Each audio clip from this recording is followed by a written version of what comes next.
J'ai décortiqué la Factory en utilisant strictement toutes les informations qui ont été diffusées à tout le monde.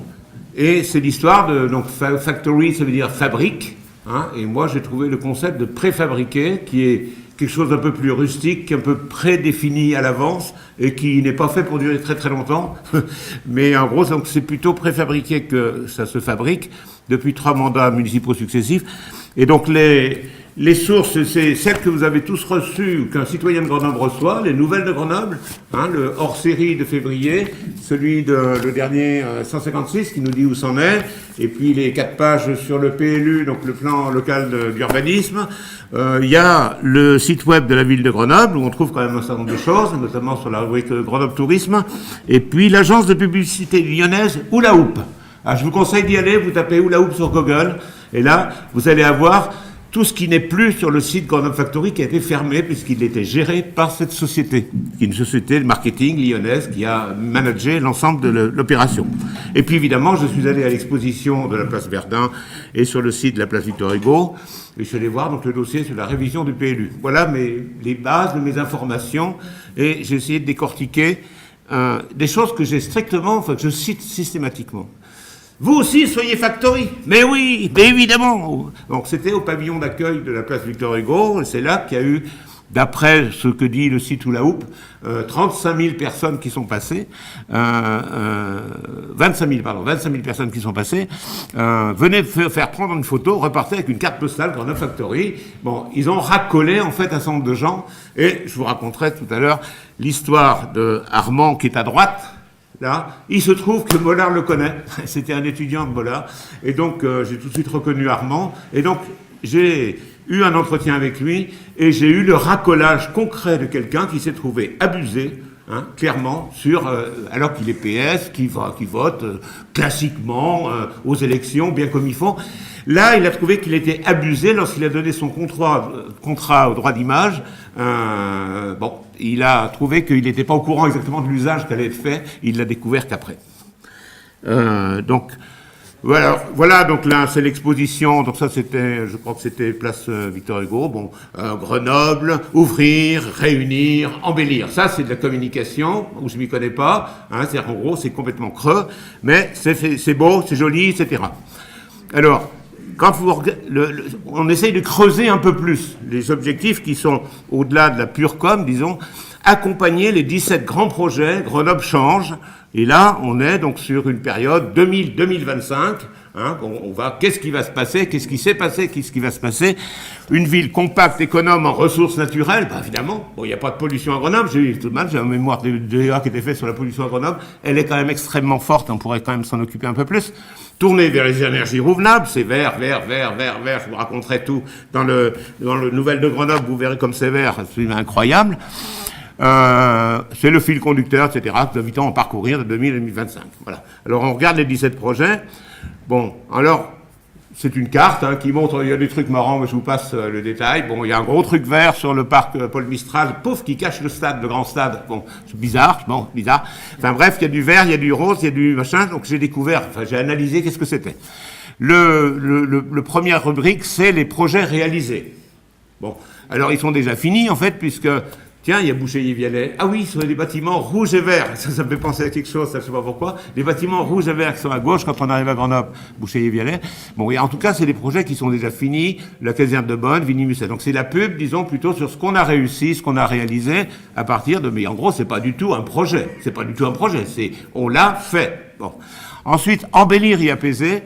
C'est les projets qui sont en train de se terminer. C'est-à-dire que tous les budgets, tout ça, ils sont votés. C'est-à-dire que les quais de l'Isère, le centre-ville, le tram E, le cours Jean Jaurès, tout le monde connaît les travaux actuellement en cours. On regarde où en sont passés les rails, et donc on va savoir que ça va être bientôt effectivement inaugurable. Bon, donc pour l'instant, on est plutôt sur du passé. Donc, ouvrir et réunir 4 éco-projets engagés, la Villeneuve, on va ouvrir la Villeneuve. Moi, j'y habite à la Villeneuve, c'est sûr qu'elle est complètement fermée, la Villeneuve. Il n'y a pas de parc, le parc Jean Verlac, ça n'existe pas. Vraiment, c'est incroyable. Il n'y a pas de parc à la Villeneuve. Et puis, Flaubert, donc Châtelet, Blanche-Monnier, enfin, toute une série d'exemples. Alors, à la fin, j'ai mis une annexe, le jour où vous avez envie de voir tout ce qui est vert. Alors, j'ai tout ce qui est vert à Grenoble, c'est devenu vert, même là où il n'y a pas de vert actuellement, et donc on en voit du vert sur la Nouvelle de Grenoble. C'est génial. Et donc finalement, on a construire demain, ah, ça y est, ça c'est un projet hein, pour l'avenir, ah, c'est la presqu'île, la gare SNCF, futur pôle d'échange, et l'esplanade, c'est le fameux projet, il y a une pétition contre l'esplanade de 20 000 signatures, elle n'est pas signalée dans le Nouvel de Grenoble, là c'est incroyable. Bon. Donc voilà à peu près la situation telle qu'elle est présentée. Donc l'expo nous préfabrique même une très très belle conclusion à la fin, forte de plus de 2000 ans d'histoire. Alors c'est pas Gracianapolis, là c'est Cularo, là, hein, on est vraiment encore avant.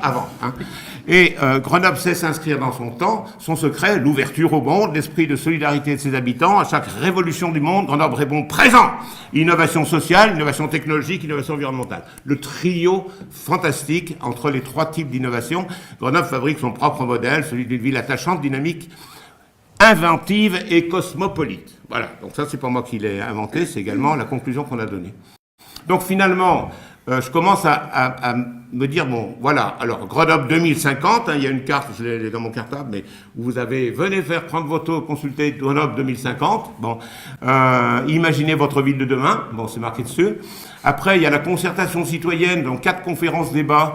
Donc je sais que certaines personnes dans la salle sont allées à la conférence, la première qui a eu lieu hier.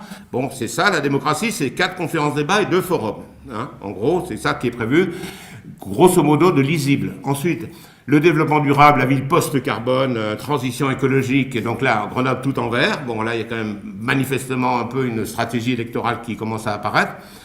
Bon, voilà, Grenoble préfabriqué depuis 20 ans, bientôt 3 mandats. Et, tiens, le cumul des mandats, ah oui, c'est bien, bon, ils étaient votés bien par le PS, hein, on est bien d'accord, oui. Bon, voilà. Et puis finalement, le but du jeu, ce serait la révision du plan local d'urbanisme 2005-2015, qui a été voté en 2013 par le conseil municipal et qui doit être adopté après mars 2014.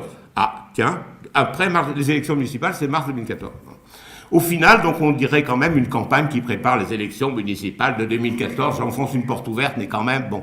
Et puis la pub cœur de ville, cœur d'agglo. Ah, là, il y a quelque chose là derrière, parce que finalement, les bruits qui courent, c'est que monsieur le maire actuel envisagerait éventuellement quand même que Grenoble soit bien dans l'agglo, donc se représenter quand même une 4e ou 5e mandat, je ne sais plus où est-ce qu'on en est, 4e, à la mairie, pour éventuellement ensuite aller au niveau de l'agglo, parce que c'est là que va devenir l'avenir de Grenoble, c'est là qu'il va se jouer. Oui, alors finalement, c'est une publicité politique que vous payez, que nous payons tous. Oui, le coût total de l'opération, celui qui est connu de Grenoble Factory, 27, oui, excusez-moi, je ne sais pas lire, 250 000 € payés sur notre budget. L'expo s'est arrêtée le 28 février. Pourquoi ?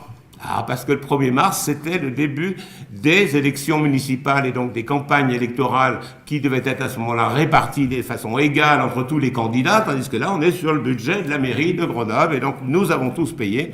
Voilà, donc 6 conférences, débats et forums, est-ce que c'est ça la démocratie locale ? Je pose quand même la question. Et alors là, l'accord des 8 000 visiteurs de l'exposition Place Verdun, l'accord des 25 000 personnes, Place Victor Hugo. Moi, Place Verdun, quand j'y suis allé, j'ai vu 4 personnes qui se mettent autour d'une personne qui était de la mairie, manifestement, qui distribuait les cartes postales, et faites-vous faire des cartes postales, et elle gueulait complètement sur le fait qu'il y avait vraiment un mensonge public qui était dans cette exposition. Donc finalement, c'est très fort en com, mais au profit de qui ? Donc nous, on dit au réseau citoyen, stop sur ce mode de gestion. Mais Grenoble est à qui, au fait ? Est-ce qu'il est à Michel, à tout son staff depuis 95 ? Bon, il a même oublié le GAM de 64. Je suis arrivé à Grenoble, je faisais des études à Lyon, je suis arrivé en 64. Eh ben, c'était juste un an avant l'élection du Bert de Bedeau, donc j'ai participé au GAM. Donc je connais assez bien le GAM, c'était de la démocratie locale. Hein, et les quartiers, j'habitais au village olympique, les quartiers avaient les unions de quartiers qui se constituaient, et donc il y avait bien une démocratie locale qui se construisait. Bon, on n'est plus là. Ou bien c'est à tous les citoyens qui ont construit leur ville depuis Gracianopolis, voire même Cularo. Et pour finir, l'annexe que vous attendiez tous, Hula Hoop. Et donc, si vous allez sur Google Hula Hoop, vous allez trouver tout ce qui a été fait par cette société lyonnaise de marketing, de management qui a géré le dossier Grenoble Factory. Et donc, ils expliquent, alors des choses sur lesquelles, paraît-il, les gens ne sont pas tous d'accord, qu'il y aurait eu 790 000 internautes touchés, 8 000 visiteurs d'une exposition en Place Verdun, etc. Bon, enfin, ils font de la pub sur ce qui s'est passé. Et puis, voilà, regardez comme c'est vert, Grenoble, c'est vert, c'est vert, c'est vert, c'est vert, c'est vert, c'est incroyable. Voilà.